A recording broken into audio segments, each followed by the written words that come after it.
masa panennya berapa lama sih? Sekitar 7 tahun lah baru bisa dipanen kan. Di sini kan kami susah nyari makan. Ya kayak gini lah. Kenapa Bu? Kenapa melakoni pekerjaan berat kayak gini? Gak ada kerjaan yang lain. Itu dalam 1 minggu kira-kira penghasilan Bu Saprida dari mencari batu ini berapa Bu? Kadang dapat 15 sorong. Kalau 15 sorong namanya 1 kubik. Berarti seminggu 80.000 kira-kira? Mudah-mudahan ke depannya berubah menjadi desa yang maju, supaya kami bisa merasakan seperti yang dirasakan desa-desa yang lain.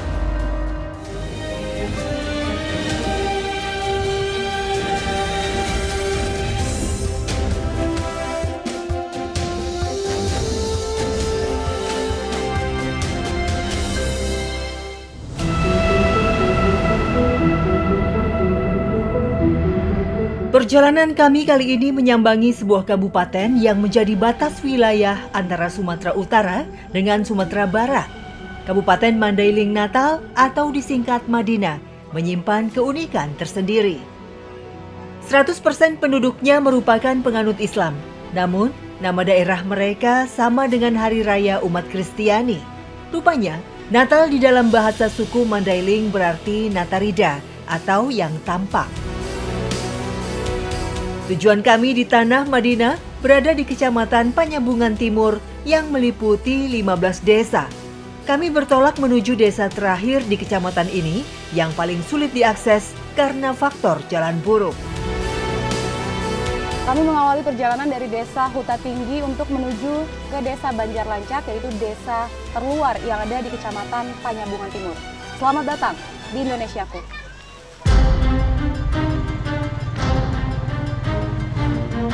Desa Huta Tinggi menjadi jalan aspal terakhir yang bisa dilewati kendaraan roda 4. Ya, tujuan kami menjadi satu-satunya desa di Panyambungan Timur yang belum tersentuh pembangunan jalan. Kubangan menyambut perjalanan kami kali ini, yang membuat kendaraan kami pun terhambat.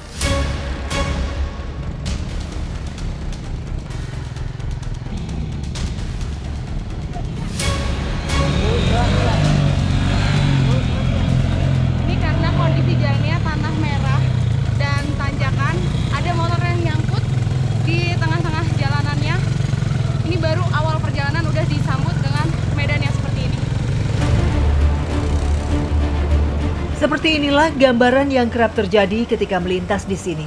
Padahal, jalan ini merupakan satu-satunya infrastruktur yang digunakan warga Banjar Lancat untuk menunjang aktivitas ekonomi. Jalan ini biasa untuk warga sehari-hari, Bang. Dari mana ke mana biasanya warga lewat sini tuh mau kemana? Jalan ini cuma jalan ke pasar aja. Untuk aktivitas ekonomi warga berarti ya? Iya. Emang belum pernah selama ini dibetulin, ada upaya untuk ngebetulin jalan sama sekali nggak pernah? Enggak. Kayak gini kan? Oh iya ya, nyangkut lagi ya. Oke, saya turun dulu. Iya. Oke. Bisa nggak? Iya. Kesekian kalinya motor yang saya tumpangi nyangkut. Rintangan demi rintangan seolah tak henti mengikuti. Lagi-lagi kami harus tersendat karena hambatan lubang jalan yang menguras waktu dan tenaga. Sekarang ini kondisi cuaca sedang cerah mengiringi perjalanan kami kali ini. Namun karena jalannya masih tanah merah, jadi nggak bisa terhindar dari kubangan dan lumpur yang tebal. Dan inilah jalan yang sehari-hari digunakan oleh warga Banjar Lancat.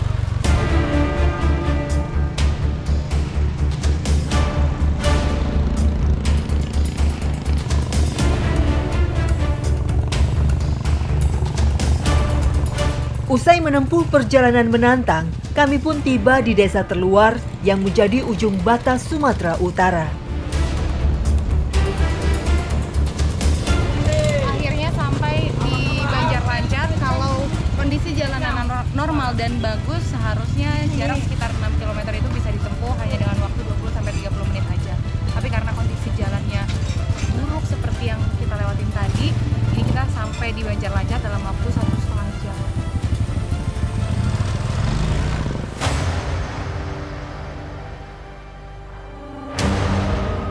Desa Banjar Lancat terdiri dari 65 kakak yang 90% warganya menggantungkan hidup pada tanaman kayu manis. Ya, Banjar Lancat menyumbang kayu manis sebagai komoditas unggulan milik Panyabungan Timur. Tak disangka, rupanya pohon kayu manis di sini tumbuh di dekat hutan yang memiliki jalan menukik.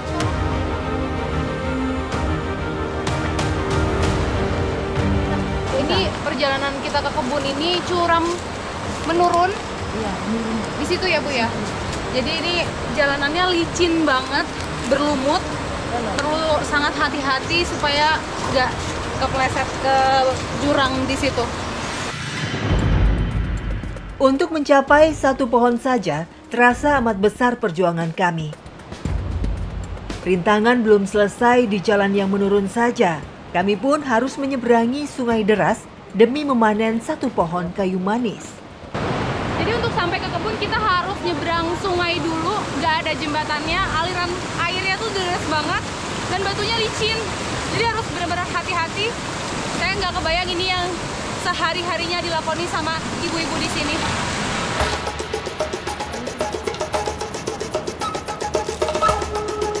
Tantangan kami belum selesai sampai di sungai.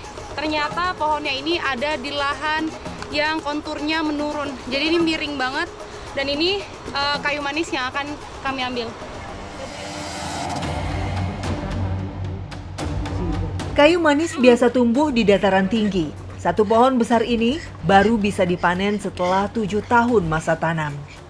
Jadi ini sekarang pohonnya sedang dibersihkan dulu bagian luarnya. Nanti yang diambil itu kulit dari batang pohon ini.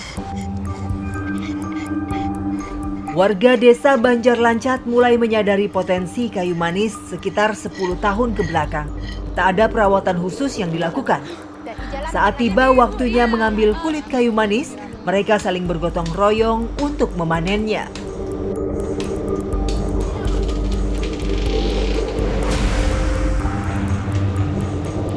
Pohonnya tadi udah ditebang dan karena memang kontur tanahnya ini menurun, batang pohonnya sudah jatuh di bawah sana dan sekarang kondisinya sudah mau turun hujan. Jadinya ini buru-buru mau dikulitin dulu kayu manisnya, baru nanti akan dibersihkan di rumah.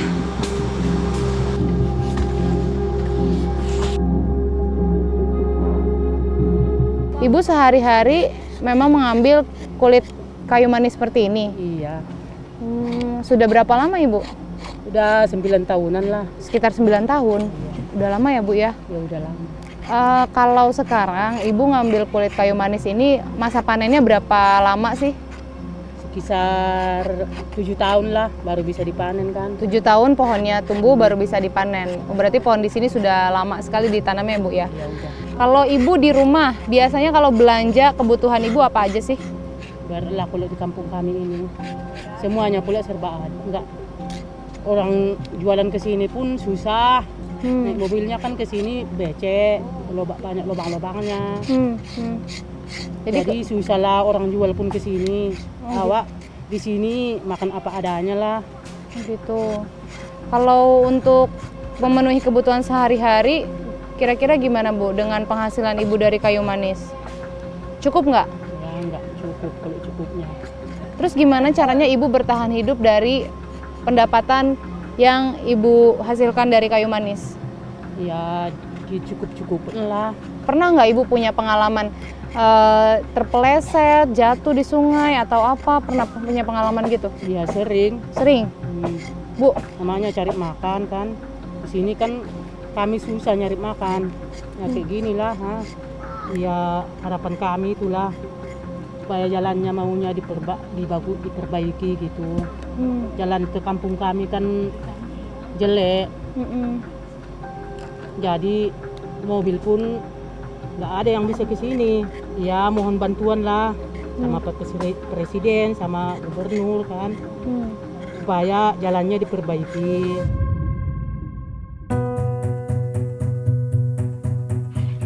Usai dari kebun, proses yang dilakukan berikutnya yakni memoles kulit kayu manis sampai halus lalu menjemurnya.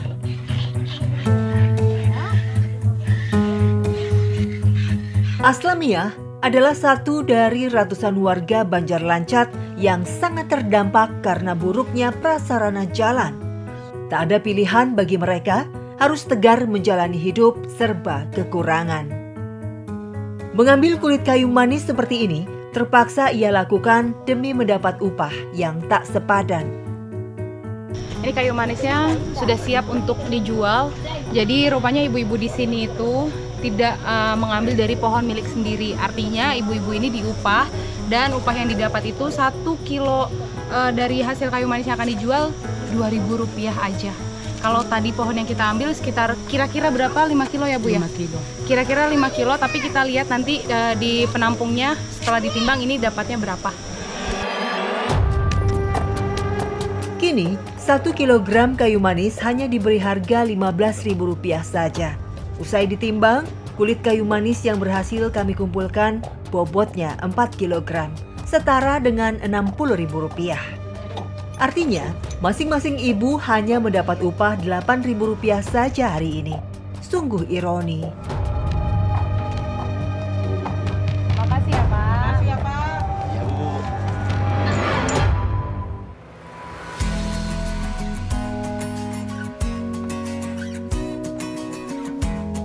Langkah saya berikutnya membawa saya bertemu dengan Nenek Lani dan keluarganya.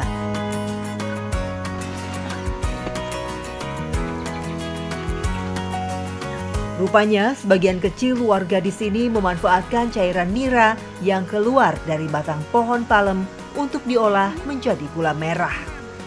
Pohon palem yang ditanam terletak jauh di perbukitan. Kami pun harus berjalan kaki cukup jauh dari pemukiman untuk bisa mencapainya. Akhirnya sampai setelah kurang lebih 2 km kami menanjak di jalanan yang tanah merah. Ini juga saya masih ngos-ngosan karena tadi jalannya benar-benar setapak, dan ini juga pohonnya ternyata tumbuhnya ada di kontur tanah yang menurun. 1 hari sebelum mengambil cairan nira, biasanya warga menaruh beberapa wadah terlebih dulu di batang pohon palem lalu didiamkan. Saya mengambil salah satu wadah yang terdapat di bagian batang pohon yang rendah.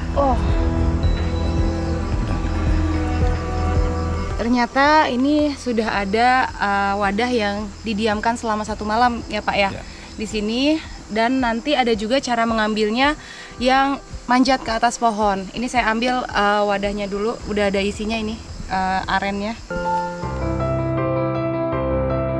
Pohon palem yang dapat mengeluarkan cairan nira biasanya sudah memiliki usia lebih dari 8 tahun dengan tinggi menjulang 10 meter. Sementara pohon palem atau enau ini bisa hasilkan nira 1 kali dalam seminggu. 1 pohon besar seperti ini dapat menghasilkan sekitar 10 liter air nira. Kalau kopi susu gula aren yang ada di kota-kota besar itu lagi menjamur sekali, nah asal arennya ini dari pohon seperti ini. Ini cara mengambilnya dengan di wadah seperti ini, dan arennya itu menetes dari batang pohonnya.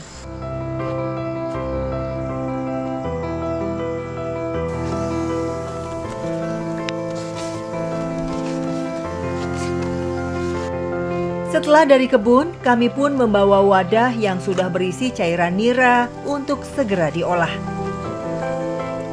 Cara memasaknya terbilang mudah, hanya perlu memasukkan nira ke dalam wajan, lalu diaduk sampai cairannya mengental. Kandungan gula yang terdapat pada air nira mudah terfermentasi oleh bakteri, sehingga gula merah yang dihasilkan akan mengeluarkan rasa manis alami.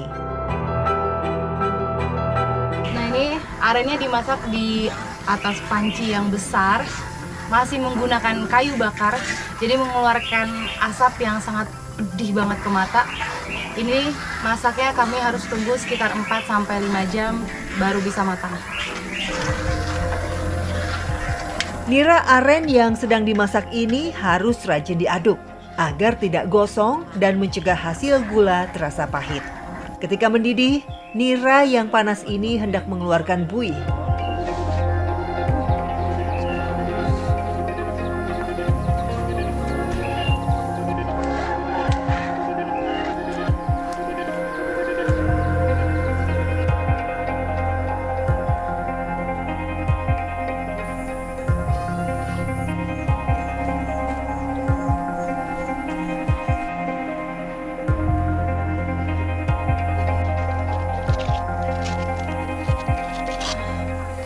Setelah udah matang, ini gulanya dicetak dan ini udah siap dijual. Bentuknya seperti ini. Gulanya ini murni, nggak pakai campuran apapun. Yuk Bu, kita siapkan ya buat dijual.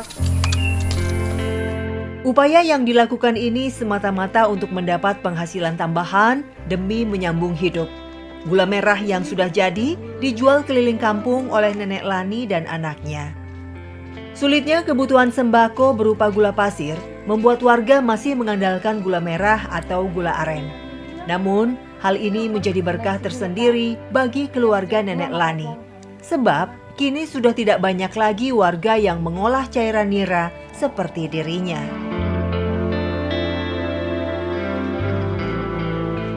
Untuk mendapatkan penghasilan tambahan, biasanya ibu-ibu menjual gula aren ini ke rumah-rumah, dan satu lingkaran ini itu bobotnya 1 kilo yang harganya cuma 15.000 aja. Tadi kita udah berhasil dapat ibu-ibu yang beli langsung 2. Nih kita mau keliling lagi jualan gula aren.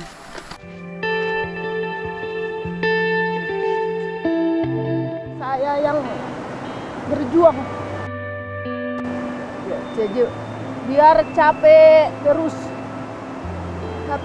cari makan anak.